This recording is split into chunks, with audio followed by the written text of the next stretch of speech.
പരിശുദ്ധ ഇസ്ലാമിലെ ഏറ്റവും ഘനമുള്ള ആരാധന, ഏറ്റവും പ്രാധാന്യമർഹിക്കുന്ന ഇബാദത്ത് അത് സാന്ത്വന പ്രവർത്തനങ്ങളാണ്, കാരുണ്യ പ്രവർത്തനങ്ങളാണ്.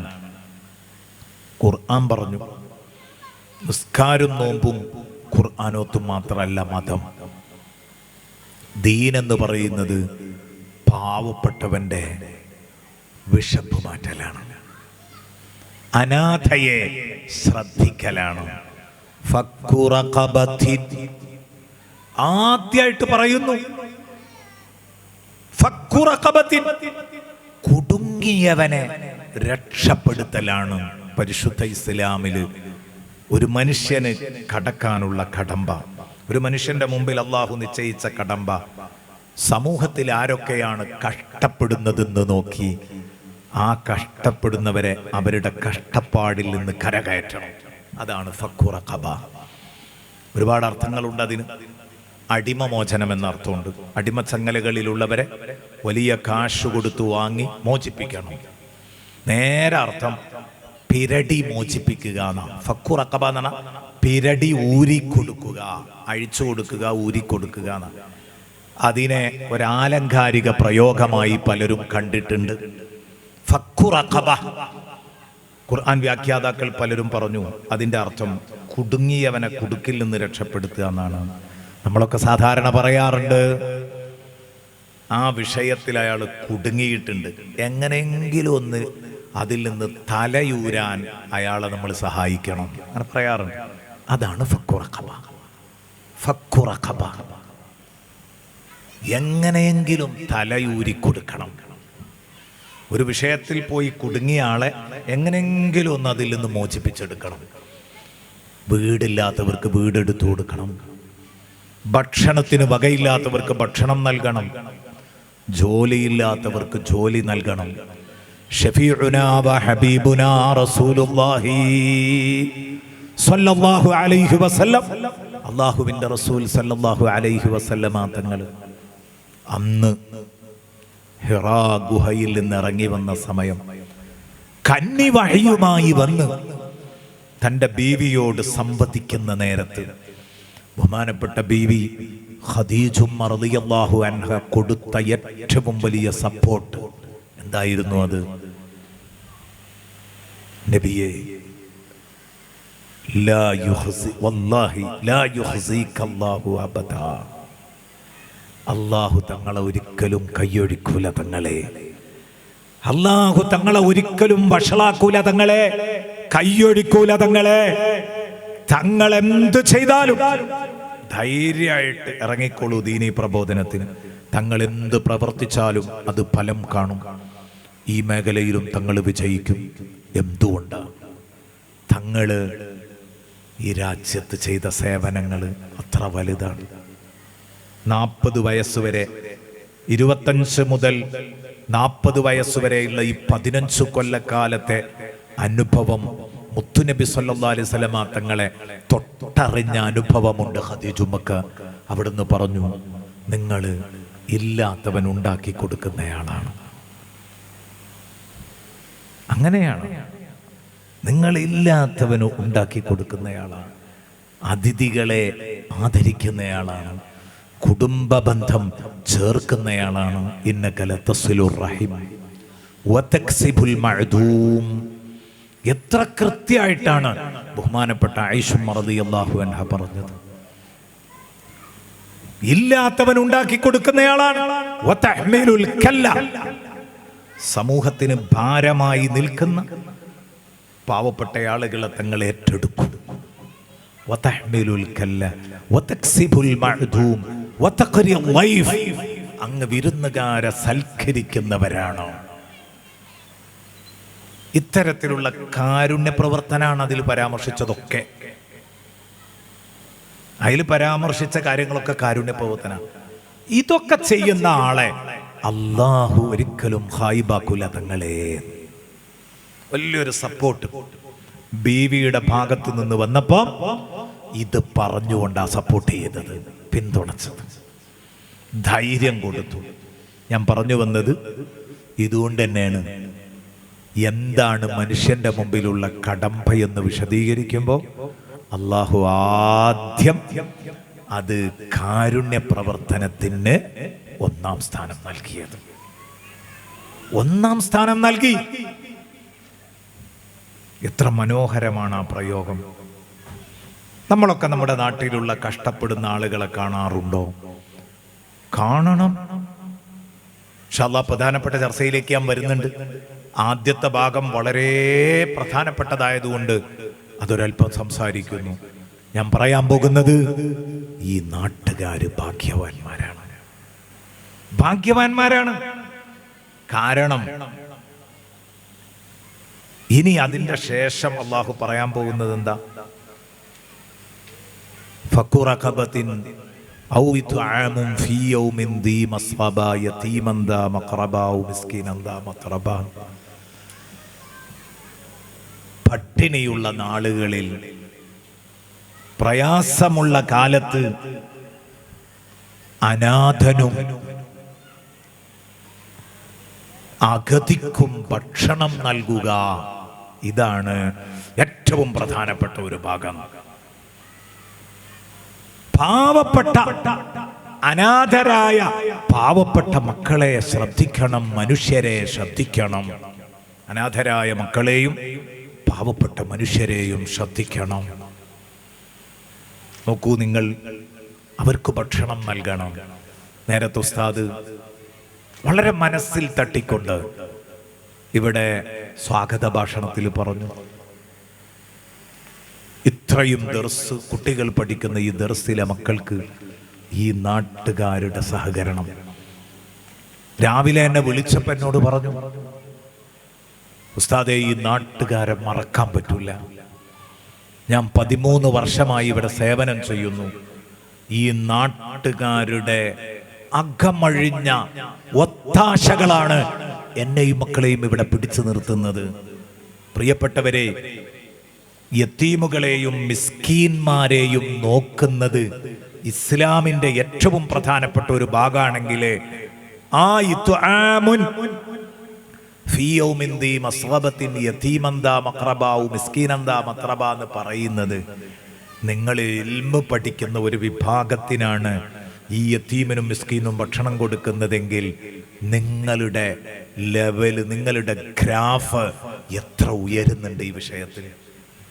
നിങ്ങളുടെ നിലവാരം, അതിൻ്റെ ഗ്രാഫ് എത്ര ഉയരുന്നുണ്ട്. നാട്ടുകാരായ നിങ്ങളോട് ഞാൻ അഭിമാനപൂർവ്വം പറയാണ്, 10-61 കുട്ടികൾക്ക് ഭക്ഷണവും വെള്ളവും ജീവിതോപാധികളും നൽകി നിങ്ങൾ അവരോടൊപ്പം നിൽക്കുന്നുണ്ടെങ്കിൽ തീർച്ചയാണ്, പടച്ചോൻ സാക്ഷിയാണ്, അല്ലാഹു സാക്ഷിയാണ്, നിങ്ങൾ പരലോകത്ത് രക്ഷപ്പെടും. യാതൊരു സംശയവും വേണ്ട. കാരണം നിങ്ങൾ ഇതിലൂടെ നിർവഹിച്ചിരിക്കുന്നത് പരിശുദ്ധ ഇസ്ലാമില് നിങ്ങൾക്ക് കടന്നു തീർക്കാനുള്ള കടമ്പയുടെ പ്രഥമ സ്റ്റെപ്പാണ് നിങ്ങൾ ഈ ചവിട്ടിക്കയറുന്നത്.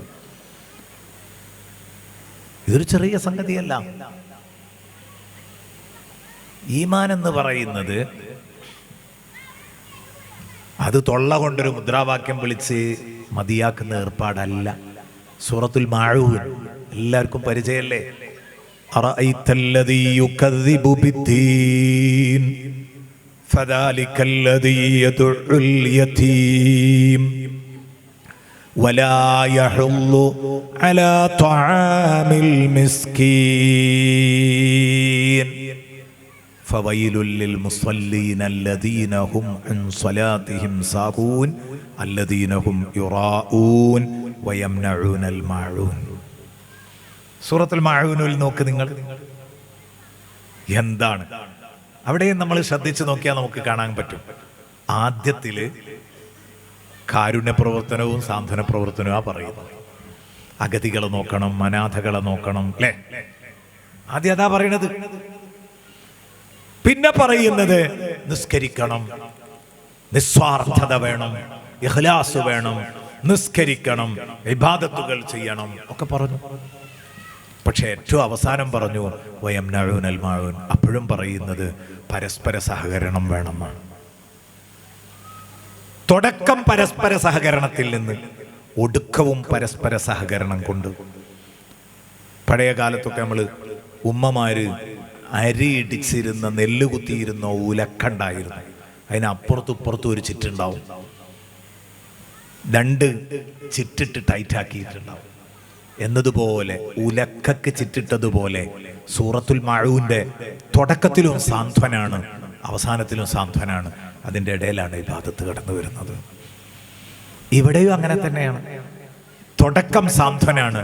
ഇനി സുമ്മക്കാന മിനല്ലദീന ആമനു എന്ന് പറഞ്ഞ് ഈമാന്റെ കാര്യം പറയാൻ പോകുന്നുണ്ട്. ഈമാനാകുമ്പോൾ അമലു സാലിഹാത്ത് അതിൽ ഇൻക്ലൂഡ് ആയിരിക്കും, അതിൽ ഉൾപ്പെട്ടിട്ടുണ്ടായിരിക്കും. പിന്നെ പറയുന്നത് വതവാസൗ ബിസ്സബ്രി വതവാസൗ ബിൽ മർഹമ, അപ്പോഴും കാരുണ്യത്തിലേക്ക് തിരിച്ചു വരികയാണ്. മുന്നിലും ബാക്കിലും കാരുണ്യ പ്രവർത്തനം. അപ്പൊ അതുകൊണ്ട് പരിശുദ്ധ ഇസ്ലാം എന്ന് പറഞ്ഞാൽ, അത് ചുരുക്കി പറഞ്ഞാൽ അതിലേറ്റവും പ്രാധാന്യമർഹിക്കുന്നത് മനുഷ്യപ്പറ്റുള്ള പ്രവർത്തനങ്ങളാണ്, മനുഷ്യപ്പറ്റിന്റെ പ്രവർത്തികളാണ്. പരിശുദ്ധ ഇസ്ലാമിൽ 100 മാർക്ക് കിട്ടുന്ന സംഗതി. ഇപ്പൊ യതീമിനെ സംരക്ഷിക്കുക എന്ന് പറഞ്ഞു. ഞാൻ പറഞ്ഞു അത് ഇപ്പൊ ഇവിടെ ഞാൻ ഉസ്താദിനോട് ചോദിച്ചിട്ടില്ല, ചിലപ്പോൾ 10-61 കുട്ടികളൊക്കെ ഉണ്ടാകുമ്പം യതീമക്കളും ആ കൂട്ടത്തിലുണ്ടാവാം, വാപ്പല്ലാത്ത മക്കളും ഉണ്ടാവാം. ഏതായാലും മിസ്കിന്മാരായിരിക്കും, അതിൽ സംശയമൊന്നുമില്ല. നിങ്ങൾ ഇവർക്ക് ഭക്ഷണം കൊടുക്കുന്നതിലൂടെ വലിയൊരു ഭാഗമാണ് നിങ്ങൾ നിർവഹിക്കുന്നത് എന്ന് മറന്നു പോകരുത്. മാസം തോറും നിങ്ങളുടെ വീടുകളിലേക്ക് കയറി വരുന്ന അനാഥ അഗതി മന്ദിരങ്ങളിലെ സ്ഥാപനങ്ങളുടെ റിസീവർമാര്, നിങ്ങൾ മനസ്സിലാക്കണം, അവർ നിങ്ങൾക്ക് സ്വർഗമായിട്ട് വരികയാണ്. അവരെ കാണുമ്പം പിറുപിറുക്കരുത്, അവരെ കാണുമ്പോൾ പഴിക്കരുത്. മനമില്ലാ മനസ്സോടെ എന്തെങ്കിലും ചില്ലറത്തുട്ടുകൾ എടുത്തു കൊടുക്കുക എന്നല്ല. ഇത് ലാ ഇലാഹ ഇല്ലല്ലാഹ് മുഹമ്മദുർ റസൂലുള്ളാഹ് എന്ന മുദ്രാവാക്യം വിളിച്ച സ്ഥിതിക്ക് എൻ്റെ മുമ്പിൽ ഉള്ള കടമ്പയുടെ വലിയ ഭാഗമാണിത് മനസ്സിലാക്കിക്കൊണ്ട് നിങ്ങൾ അവരെ സഹായിക്കണം. എല്ലാ മാസത്തിലും നമ്മളെ വരുമാനത്തിൽ നിന്ന് ഒരൂടം യതീമിനും മിസ്കീനും നീക്കി വെക്കണം. അപ്പോഴേ നമുക്ക് രക്ഷപ്പെടാൻ പറ്റുള്ളൂ. സയ്യിദുനാ വ ഹബീബുനാ റസൂലുള്ളാഹി സ്വല്ലല്ലാഹു അലൈഹി വസല്ലമ തങ്ങള്, മുത്തുനബി തങ്ങള് എത്ര ഭംഗിയായിട്ടാണ് യതീമിനെ സംരക്ഷിച്ചത്. അവിടുത്തെ ബീവിമാര് പറയുന്നത് കാണാം, അല്ലാഹുവിന്റെ റസൂല് പുറത്തു പോയി വീട്ടിലേക്ക് തിരിച്ചു വരുമ്പം ഭക്ഷണ സമയത്ത് കയറി വരുമ്പോഴൊക്കെ പലപ്പോഴും മുത്തുനബിയുടെ കയ്യിൽ 1-2 യതീമുകളൊക്കെ തൂങ്ങി പിടിച്ചു വരാത്ത സമയങ്ങളില്ല. സുബ്ഹാനമൻ ജല്ല ജലാലു. വാപ്പ മരിച്ചു എന്ന സങ്കടം പറഞ്ഞ്, വാപ്പയില്ലാത്ത വേദനയിൽ മറ്റുള്ള കുട്ടികളൊക്കെ ഗ്രൗണ്ടിൽ കളിച്ചുകൊണ്ടിരിക്കുമ്പം ഒരു കുട്ടി മൂലയിലിരുന്ന് കരയുന്നു. എന്താ വിഷയം? വാപ്പയില്ലാത്തത് കൊണ്ട് അന്നൊരു ചെറിയ പെരുന്നാൾ ദിനമാണ്. ആ പെരുന്നാളിന് ആ കുഞ്ഞിന്റെ വീട്ടിൽ നല്ല ഭക്ഷണം ഉണ്ടാക്കിയിട്ടില്ല, ആ കുഞ്ഞിന് പുത്തനുടുപ്പ് കിട്ടിയിട്ടില്ല. കുഞ്ഞ് ഇരുന്ന് കരയുന്നു. മക്കളൊക്കെ കളിക്കാൻ വിളിച്ചപ്പം, കൂട്ടുകാര് കളിക്കാൻ വിളിച്ചപ്പം ഞാനില്ല എന്ന് പറഞ്ഞു, വിസമ്മതിച്ചു. അങ്ങനെ ഇരിക്കുമ്പോഴാണ് മുത്തുനബി ആ കുഞ്ഞിനെ കാണുന്നത്. ആ കുഞ്ഞിനെ ആ കുഞ്ഞിനോട് എന്തിനാ കരയുന്നതെന്ന് ചോദിച്ചപ്പം കുഞ്ഞ് കാര്യം പറഞ്ഞപ്പം, എന്നാ വരൂ മോനെ, അൻ അകൂന ലക അബാ വഫാത്തിമതു ലക ഉഖ്താ വആയിഷതു ലക ഉമ്മാ. ഞാൻ നിന്റെ ഉപ്പയായാൽ, ഫാത്തിമ നിന്റെ പെങ്ങളായാൽ, ആയിഷ നിന്റെ ഉമ്മയായാൽ നിനക്ക് പറ്റുമോ മോനെ എന്ന് ചോദിച്ചപ്പോഴേക്ക് കണ്ണും തലയെടുക്കുന്നു കുഞ്ഞ്. മുത്തുനബിനെ കണ്ടിട്ടില്ല, ജീവിതത്തിൽ ആദ്യമായിട്ട് കാണുക. പക്ഷേ അവിടുത്തെ ബയോഡാറ്റ ഏത് വിശ്വാസിക്കും അറിയും. ഒരു കുട്ടിക്ക് സംസാരപ്രായമെത്തി, തമ്മീസെത്തിക്കഴിഞ്ഞാൽ അപ്പിയിട്ടത് സ്വന്തം വൃത്തിയാക്കാൻ, തിന്നുന്നതും കുടിക്കുന്നതുമൊക്കെ ഒറ്റക്ക് നിർവഹിക്കാൻ പറ്റുന്ന ഒരു പ്രായത്തിൽ ഒരു കുഞ്ഞെത്തിക്കഴിഞ്ഞാൽ ആ കുഞ്ഞിനെ ആദ്യമായി പഠിപ്പിക്കേണ്ടത് റസൂലുള്ളാഹിയുടെ ബയോഡാറ്റയാണ്. ബഹുമാനപ്പെട്ട മഖ്ദൂം തങ്ങൾ ഫത്ഹുൽ മുഈനിൽ എഴുതുന്നുണ്ട്, മറ്റു ഫിഖ്ഹിന്റെ കിതാബുകളിലൊക്കെ ഇത് കാണാം. അപ്പം അതുകൊണ്ട് അവർക്കും ഇത് കിട്ടും. ആ കുഞ്ഞ് മുത്തുനബി വാപ്പ, ഞാൻ വാപ്പയാകാന്ന് പറഞ്ഞപ്പോൾ ഞെട്ടിയില്ല. ഫാത്തിമ നിന്റെ സഹോദരിയാകാം. പഠിച്ചോനെ, എൻ്റെ മുത്തുനബിയുടെ മോള് ഫാത്തിമയാണല്ലോ. അപ്പോഴാണ് ആയിഷത്തുലക ഉമ്മ, ആയിഷ നിന്റെ ഉമ്മയാവാം. തുടർന്ന് പറയുന്നത്, പഠിച്ചവനെ ഇത് മുത്തുനബി തന്നെയാണല്ലോ. മുത്തുനബിയോടാണോ ഞാൻ ഇങ്ങനെ അറിയാതെ പെരുമാറിപ്പോയത്? അഫ്വൻ യാ റസൂലല്ലാഹ്, സോറി നബിയേ എന്ന് പറഞ്ഞ് ഹബീബ് തങ്ങളുടെ കാല് പിടിക്കുമ്പോ പറയുന്നു, മോനെ പ്രശ്നമാക്കല്ലേ, വാ എൻ്റെ കൂടെ. കൊണ്ടുപോയി ആയിഷ ബീവിയോട് ഈ കുഞ്ഞിനെ കുളിപ്പിച്ച് വൃത്തിയാക്കി പുത്തനുടുപ്പുകൾ ധരിപ്പിച്ച് വയറ് നിറയെ ഭക്ഷണം കൊടുക്കാൻ പറഞ്ഞു. എല്ലാം കഴിഞ്ഞ് ആ കുഞ്ഞ് സന്തോഷത്തോടെ കളിക്കളത്തിലേക്ക് പോകാൻ, ഗ്രൗണ്ടിലേക്ക് പോകാൻ ആ കുഞ്ഞ് മുത്തുനബിയോട് അതാ സമ്മതം ചോദിക്കുമ്പോ, ഇറങ്ങിപ്പോകുമ്പോ ഏറ്റവും അവസാനം മുത്തുനബി ആ കുഞ്ഞിന്റെ പോക്കറ്റിൽ ഏതാനും ചില്ലറ തുട്ടുകൾ ഇട്ടു കൊടുത്തു. ആ കുട്ടിക്ക് കുറച്ച് ചില്ലറ പൈസ കൊടുത്തു. പൊയ്ക്കമോനെ എന്ന് പറഞ്ഞു സന്തോഷിപ്പിക്കാൻ. നിങ്ങളൊക്കെ പലരും യതീമുകളായി വളർന്നവരുണ്ടാകും. ഞാൻ യതീമായി വളർന്ന ആളാണ്. 8 വയസ്സ് പ്രായമുള്ളപ്പോൾ എൻ്റെ ഉപ്പ എന്നെ വിട്ടുപിരിഞ്ഞു. ഞാനാണ് കുടുംബത്തിലെ നാഥൻ, വലിയ കുട്ടി ഞാനാണ്. അങ്ങനെ യതീമായി വളർന്നതാണ്. അന്നൊക്കെ പഴയ കാലത്തൊക്കെ യതീം മക്കൾക്ക് ചോറ് നേർച്ചയാക്കിയിട്ട് തരും നാട്ടിലുള്ള ഏതെങ്കിലുമൊക്കെ വീട്ടുകാർ. പക്ഷെ വയറ് നിറച്ച് ചിലപ്പോൾ ഇറച്ചും ചോറും ഒക്കെ കിട്ടുന്നതിനേക്കാൾ സന്തോഷമാണ് ഇറങ്ങിപ്പോരുമ്പോൾ ആ യതീം മക്കൾക്ക് അവർ ഒരു 25 പൈസ 10 പൈസയൊക്കെ പോക്കറ്റിലിട്ട് തരും. അതാ തന്ന ഭക്ഷണത്തിനേക്കാൾ സന്തോഷമായിരിക്കും. ഞാൻ പറഞ്ഞു വരുന്നത്, അനാഥ ബാലന്മാരെ സന്തോഷിപ്പിക്കണം. അനാഥ കുട്ടികളെ സന്തോഷിപ്പിക്കാൻ കഴിഞ്ഞാൽ നിങ്ങൾ രക്ഷപ്പെട്ടു. അനവ കാഫിലുൽ യതീമി ഹഖദാ ഫിൽ ജന്ന മുഹമ്മദുർ റസൂലുള്ളാഹ് സ്വല്ലല്ലാഹു അലൈഹി വസല്ലം പറഞ്ഞതാണ്. ഞാനും യതീമിനെ സംരക്ഷിക്കുന്നവനും ഇതുപോലെ സ്വർഗത്തിൽ ഒരുമിച്ചിരിക്കുമെന്ന് മുഹമ്മദുനിൽ മുസ്തഫ സ്വല്ലല്ലാഹു അലൈഹി വസല്ലം. ഏതായാലും ആ കുട്ടി വളരെ സന്തോഷവാനായി ഗ്രൗണ്ടിലേക്ക് ഓടിച്ചെന്നു. അവിടെ കളിച്ചുകൊണ്ടിരിക്കുന്ന കുട്ടികളോട് പറഞ്ഞു, എന്നെയും കളിക്ക് കൂട്ടണം, എന്നെയും പങ്കെടുപ്പിക്കുകയോ? അവർ ചോദിച്ചു, സുഹൃത്തെ ഇന്ന് രാവിലെ അല്ലേ നീ ഇവിടെ കരഞ്ഞിരിക്കുന്നത് കണ്ടു, വാപ്പല്ലാത്ത സങ്കടത്തിൽ, ഇപ്പോൾ വാപ്പാനെ കിട്ടിയോ? ഇപ്പം എന്തേ സംഭവിച്ചു? അപ്പോൾ പറഞ്ഞു, കൂട്ടുകാരെ സത്യമാണ്, എനിക്ക് വാപ്പല്ലാഞ്ഞിട്ട് നല്ല നിലക്ക് പെരുന്നാൾ കഴിക്കാൻ കഴിയാത്തത് കൊണ്ടാണ് ഞാൻ സങ്കടപ്പെട്ട് കരഞ്ഞിരുന്നത്. പക്ഷേ വലാകിം വജത്തുൽ യൗമ അബൻ ഖൈറം മിൻ നബീ വ ഉമ്മൻ അക്രമ മിൻ ഉമ്മീ. എൻ്റെ വാപ്പനേക്കാൾ നല്ലൊരു വാപ്പാൻ എനിക്ക് കിട്ടി, എൻ്റെ ഉമ്മനേക്കാൾ സ്നേഹം തരുന്നൊരു ഉമ്മാനെ കിട്ടി. പിന്നെ ഇനി ഞാനെന്തിനു ടെൻഷൻ അടിക്കണം? ഇങ്ങനെ യതീം മക്കളുടെ മനസ്സ് സന്തോഷിപ്പിക്കണം. എന്നാൽ കുടുങ്ങൂല, ഉറപ്പാണ്. പിന്നെ എന്തായാലും നിങ്ങൾ ഈ പള്ളി ദർസിൽ പഠിക്കുന്ന കുട്ടികൾക്ക് ഭക്ഷണവും മുണ്ടും അവരുടെ പഠനോപകരണങ്ങൾക്ക് ആവശ്യമായ ക്യാഷും ഇതൊക്കെ കൊടുക്കണം. അങ്ങനെ സഹായിച്ചാൽ കിട്ടുന്ന കൂലി എന്താ? ചെറുതല്ല, സ്വർഗം കിട്ടുന്ന പറയണത്. അത് അവസാനം പറയാം. ഉലൈക അസ്ഹാബുൽ മൈമന, ഏറ്റവും അവസാനം പറയാം. മിസ്കീന്മാർ എന്ന ലിസ്റ്റിൽ എന്തായാലും ഈ കുട്ടികൾ പെടുമല്ലോ. അപ്പോ ഈ പാവപ്പെട്ട മുതഅല്ലിമീങ്ങൾക്ക്, അതും ഇൽമ് പഠിക്കുന്ന മക്കൾക്ക് നിങ്ങൾ ഭക്ഷണവും വെള്ളവും മുണ്ടും ഒക്കെ കൊടുത്താൽ കിട്ടുന്ന കൂലി എത്രയായിരിക്കും നിങ്ങൾക്കറിയോ? ഒരു പാവപ്പെട്ടവന് ഭക്ഷണം നൽകുക എന്നത് എത്ര പ്രധാനപ്പെട്ട കാര്യമാണെന്ന് ആലോചിക്കണം. അതൊരു ചെറിയ സംഗതിയല്ല. പാവപ്പെട്ടവനെ അവഗണിക്കരുത്. മഖ്ദൂം തങ്ങള് അവരുടെ കിതാബില് ബാബു ഫളിൽ ഫുഖറാഇ വൽ മസാകീൻ എന്ന അധ്യായത്തില് ഒരു ചെറിയ സംഭവം എഴുതുന്നുണ്ട്. വല്ലാത്ത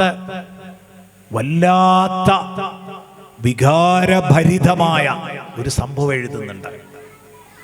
തീർച്ചയായിട്ടും നമ്മുടെ ജീവിതത്തിൽ നമ്മളങ്ങ് മാറും അത് കേട്ട് കഴിഞ്ഞാൽ. മഖ്ദൂം തങ്ങൾ അവരുടെ കിതാബിൽ എഴുതി വെച്ചതാണ്. എന്താ പറയുന്നതെന്നറിയോ? ഒരു മഹാൻ, ആ മഹാൻ ദർസ് നടത്തുന്ന പള്ളിയില് ഒരു പാവം മുസാഫിർ വന്നു, യാത്രക്കാരൻ. അയാൾ സാധുവാണ്. അയാൾ വന്നു. അയാൾ പള്ളിയിൽ കയറിയിട്ട് ദിക്റും ചൊല്ലി ഇബാദത്തും ചെയ്ത് അവിടെ ഇങ്ങനെ ഇരിപ്പ. ഉച്ച കഴിഞ്ഞെത്തിയ അദ്ദേഹം അവിടെ ഇരുന്നു. ഇരുട്ടോളം ഇരുന്നു. രാത്രിയും അയാൾ പോകുന്നില്ല. മുസാഫിരിങ്ങൾ അങ്ങനെയാണല്ലോ, ഏതെങ്കിലുമൊക്കെ നാട്ടിലൂടെ അങ്ങനെ സഫർ ചെയ്ത് ഇങ്ങനെ നടക്കും. കിട്ടിയിടത്ത് ഏതെങ്കിലും ഒരു പള്ളിയിൽ കയറിയിട്ട് ആ പള്ളി ഒരു അഭയകേന്ദ്രമായി കണ്ട് ആരെങ്കിലും വല്ലതും കൊടുത്താ കഴിക്കും, അല്ലെങ്കിൽ പടച്ചോനെ ഇബാദത്ത് ചെയ്ത് അവിടെ കഴിഞ്ഞുകൂടുന്ന ഒരു സ്വഭാവം പഴയ കാലത്തൊക്കെ നമ്മുടെയൊക്കെ ചെറുപ്പത്തിലുണ്ടായിരുന്നു. ഇപ്പോഴും ഇല്ലെന്ന് പറഞ്ഞുകൂടാ, ഇപ്പോഴും ഉണ്ട്.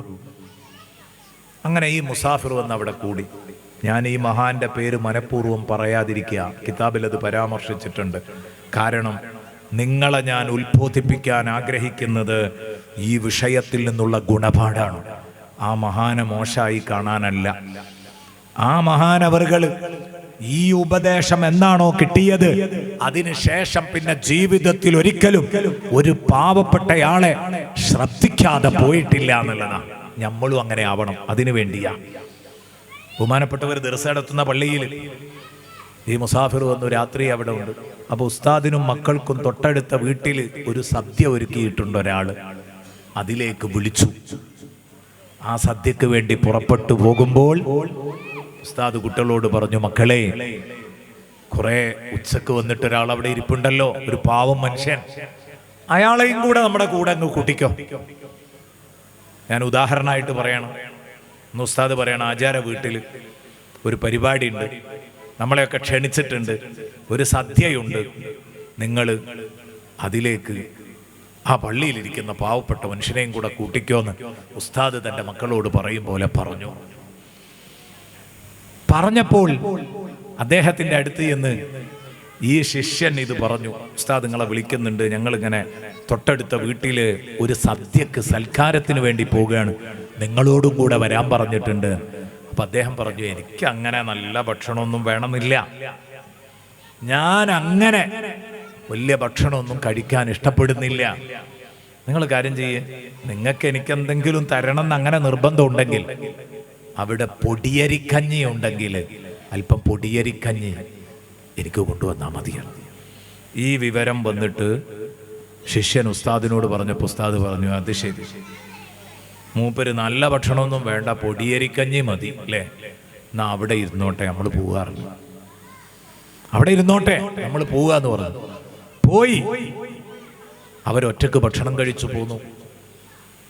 അന്നു രാത്രി ആ പള്ളിയോട് ചേർന്നുള്ള ഉസ്താദിന്റെ വസതിയിൽ ഉസ്താദ് ഉറങ്ങിക്കൊണ്ടിരിക്കുമ്പം സാധാരണ മുത്തുനബി തങ്ങളെ സ്വപ്നത്തിൽ കാണുന്നയാളാണ്. അന്നും കണ്ടു ഹബീബ് റസൂലുള്ളാഹി സ്വല്ലല്ലാഹു അലൈഹി വസല്ലമ തങ്ങളെ സ്വപ്നത്തിൽ കണ്ടു. പക്ഷേ അന്ന് മുത്തുനബിയെ മാത്രമല്ല കണ്ടത്, മുത്തുനബിയോടൊപ്പം വലിയ ഒരു പട തന്നെയുണ്ട്, മഹാന്മാരുടെ ഒരു വലിയ പട തന്നെയുണ്ട്. മഹാനവറുകൾ ചോദിച്ചു, ഇതാരാണ്?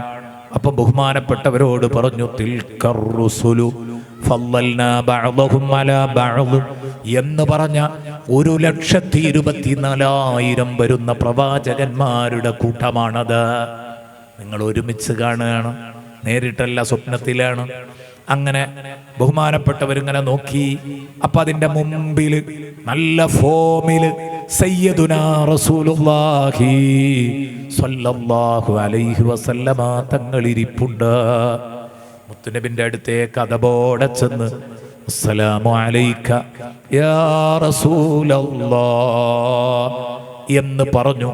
വലതുഭാഗത്തു കൂടെ ചെന്നങ്ങ് പറഞ്ഞപ്പം മുത്തുനബി മുഖം ഇങ്ങ് തിരിച്ചു. അപ്പൊ അദ്ദേഹം പിറകിലൂടെ വന്നു ഇടതുഭാഗത്ത് ചെന്ന് പറഞ്ഞപ്പം മുത്തുനബി അവിടെ നിന്ന് മുഖം വലത്തോട്ടിങ്ങ് തിരിച്ചു. അദ്ദേഹം പറയുന്നതിന് മറുപടി പറഞ്ഞില്ല. അവിടെ നിന്ന് വേദനയോടെ ചോദിച്ചു, തങ്ങളെ എന്തു പറ്റിപ്പോയി തങ്ങളെ? തങ്ങളുമായിട്ട് നിത്യസമ്പർക്കമുള്ള ഒരാള്, അവർക്ക് ഇന്ന് ഹബീബിൽ നിന്നൊരകൽച്ച അങ്ങനെ കണ്ടപ്പം എന്താ നബിയെ ഈ അകൽച്ചക്ക് കാരണമെന്ന് ചോദിച്ചപ്പം എന്താ തങ്ങൾ എൻ്റെ സലാം മടക്കാത്തതെന്ന് ചോദിച്ച് കരഞ്ഞപ്പം അവിടുന്ന് പറഞ്ഞു, വേണ്ട വേണ്ട, എൻ്റെ പാവപ്പെട്ട ഒരു ഉമ്മത്തി കൂടുതലൊന്നും ചോദിച്ചിട്ടില്ലല്ലോ. അവര് ഒരു കുഞ്ഞിക്കൈയിൽ കഞ്ഞിയല്ലേ ചോദിച്ചുള്ളൂ. അത് നിങ്ങൾ പാവപ്പെട്ടവർക്ക് കൊടുക്കാൻ തയ്യാറായില്ലല്ലേ? എങ്കിൽ നിങ്ങളുടെ സലാം എനിക്കു വേണ്ട എന്ന് പറഞ്ഞപ്പം വല്ലാതെ വേദനിച്ചു പോയി. അവിടെ നിന്ന് ഞെട്ടിയുണർന്നു. സമയമൊട്ടും പാഴാക്കാതെ ബഹുമാനപ്പെട്ടവരിറങ്ങി ഓടി വന്നു. തൊട്ടടുത്തല്ലേ പള്ളി. പള്ളിയിലേക്ക് കയറിയപ്പം ഒന്നാം സൊഫിലുണ്ടായിരുന്ന ആളെ അവിടെ കാണുന്നില്ല. ഒഴിഞ്ഞ പള്ളിയിൽ അദ്ദേഹത്തെ കാണുന്നില്ല. അപ്പൊ തോന്നി, ഞാൻ വന്നപ്പോ ഇയാൾ ഓടിയതാണോ, വന്നത് അറിഞ്ഞു പോയതാണോ? തൊട്ടടുത്ത് സൈഡിലെ വാതിലൂടെ നോക്കിയപ്പം ആ മനുഷ്യനുണ്ട്, ചെരുപ്പിട്ട് വേഗം പോകുന്നു, ഓടിക്കളയുന്നു. അപ്പൊ വിളിച്ചു, ഓ മനുഷ്യ, അവിടെ നിൽക്കൂ. തിരിഞ്ഞു നോക്കി എന്താന്ന് ചോദിച്ചു. അപ്പൊ പറഞ്ഞു, നിങ്ങൾ എൻ്റെ വീട്ടിൽ വരുവോ? നിങ്ങൾക്ക് കഞ്ഞി വേണമെങ്കിൽ കഞ്ഞി തരാം, എന്തു ഭക്ഷണാ വേണ്ടതെങ്കിൽ നല്ല ഭക്ഷണം ഒരുക്കി തരാം എന്ന് പറഞ്ഞപ്പോ ആ മനുഷ്യൻ പറഞ്ഞത്രേ, വേണ്ട, ഒരു കുഞ്ഞിക്കൈയിൽ കഞ്ഞിക്ക് 1,24,000 നബിമാര് ശഫാഅത്ത് പറയണ്ടേ, എന്നാലല്ലേ നിങ്ങൾ തരുള്ളൂ എന്ന് ചോദിച്ചപ്പം ഈ മഹാൻ അമ്പരന്ന് പോയി.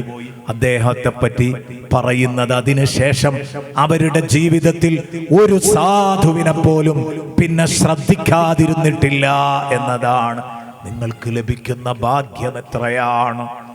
ഈ പാവപ്പെട്ട കുട്ടികളെ ചേർത്ത് നിർത്തുമ്പം, ഒരു പാവപ്പെട്ടവനെ ചേർത്ത് നിർത്തിയാൽ നിങ്ങൾക്ക് കിട്ടുന്ന നേട്ടം എത്രയാണ്! സയ്യിദുനാ വഹബീബുനാ റസൂലുള്ളാഹി സ്വല്ലല്ലാഹു അലൈഹി വസല്ലമ തങ്ങൾക്ക് തൻ്റെ പ്രിയപ്പെട്ട കൂട്ടുകാരെ വല്ലാത്ത ഇഷ്ടമാണ്. അവിടുത്തെ ഉമ്മത്തിന് വലിയ സ്നേഹമാണ്. ആ ഉമ്മത്തിനോട് വല്ലാത്ത അനുകമ്പയാണ് സയ്യിദുനാ റസൂലുള്ളാഹിക്ക്. അസീസുൻ അലൈഹി മാ അനിത്തും, നിങ്ങളൊന്ന് ചെറുതായി നോവുന്നത്, നിങ്ങളൊന്ന് ചെറുതായി ചെറിയ ഒരു അനത്ത്, ഒരു പ്രയാസം നിങ്ങൾ നേരിടുന്നത്, നിങ്ങളൊന്ന് നോവുന്നത്, വേദനിക്കുന്നത്, അസീസുൻ അലൈഹി ഷദീദുൻ അലൈഹി, മുത്തുനബിക്ക് താങ്ങാനാവില്ല. നിങ്ങൾ ചെറുതായി ഒന്ന് വിഷമിക്കുന്നത് മുത്തുനബിക്ക് താങ്ങാനാവില്ല. അസീസുൻ അലൈഹി മാ അനിത്തും. എത്ര ഉദാഹരണങ്ങൾ പറയാനുണ്ട്! വേദനിക്കുന്നവരെ മുത്തുനബി ചേർത്ത് പിടിച്ചതിന് എത്ര ഉദാഹരണങ്ങളാ പറയാനുള്ളത്. എങ്കിൽ പ്രിയപ്പെട്ടവരെ,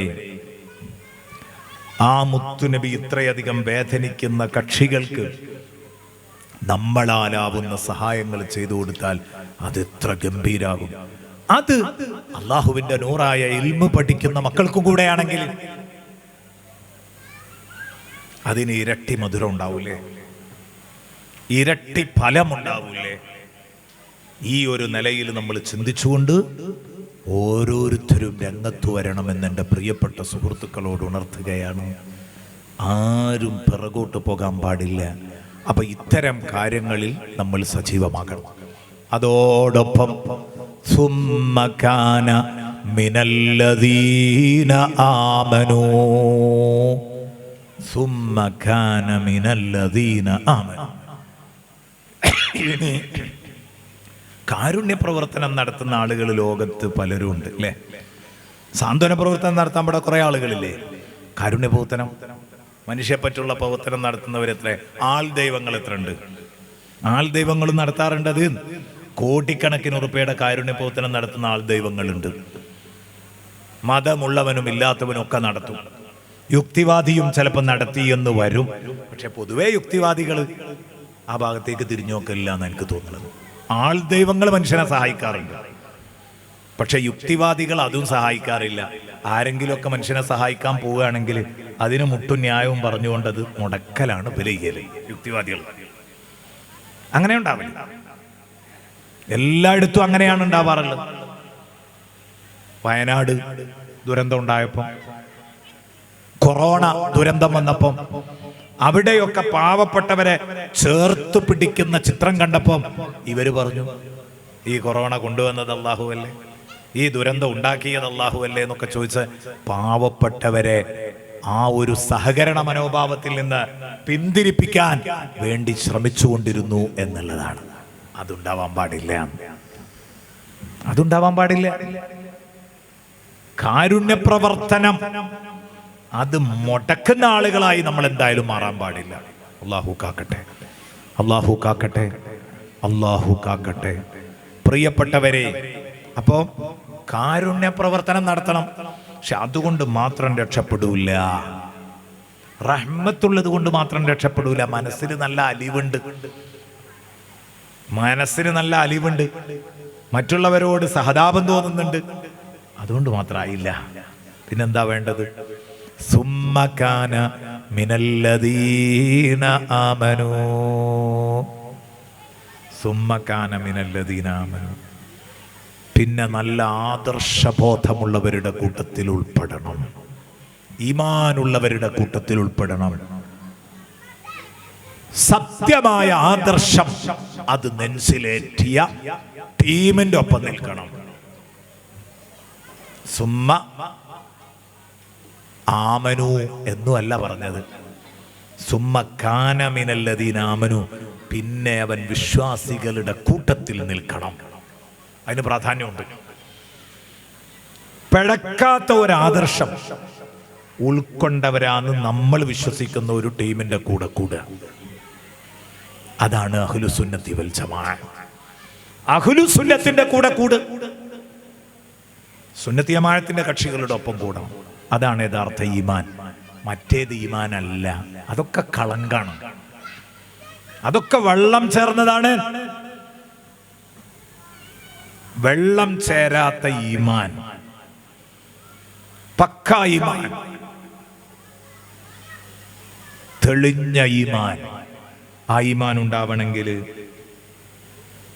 കർമ്മരംഗത്ത് 4 മദ്ഹബും വിശ്വാസരംഗത്ത് 2 മദ്ഹബും. ഷാഫി, ഹനഫി, ഹംബലി, മാലിക്കി, ഇതിൽ നമ്മൾ ഷാഫിയാക്കളാ കർമ്മരംഗത്ത്. വിശ്വാസരംഗത്ത് അശ്അരി, മാതൂരിദി, അതിൽ നമ്മൾ അശ്അരിയാക്കളാണ്. അങ്ങനെ ഈ 2 ഇമാമിങ്ങളെ, കർമ്മരംഗത്തൊരാളെയും അഖീദയുടെ രംഗത്തൊരാളെയും പിടിച്ച് അവർ പഠിപ്പിച്ച റൂട്ടിലൂടെ മുന്നോട്ട് പോയെങ്കിൽ മാത്രമേ ഈ പറഞ്ഞ സുമ്മക്കാന മിനല്ലദീന ആമനൂ എന്ന് പറഞ്ഞതിൽ പെടാൻ പറ്റുള്ളൂ. അള്ളാഹു എനിക്കും നിങ്ങൾക്കും അതിന് തൗഫീഖ് നൽകട്ടെ. അൽഹംദുലില്ലാഹ്, സന്തോഷമുണ്ട്.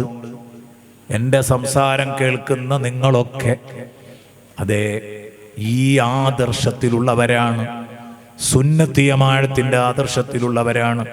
അഹ്ലുസുന്നയുടെ പുറത്തുള്ളവരില്ല.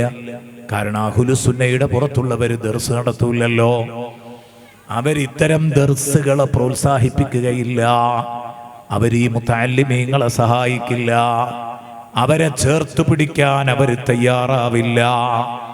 അപ്പൊ നിങ്ങൾ ഈ ഒരു മഹാഭാഗ്യവും കൂടെ ഉള്ളവരാണ്. ഈമാൻ നിലനിർത്തണം.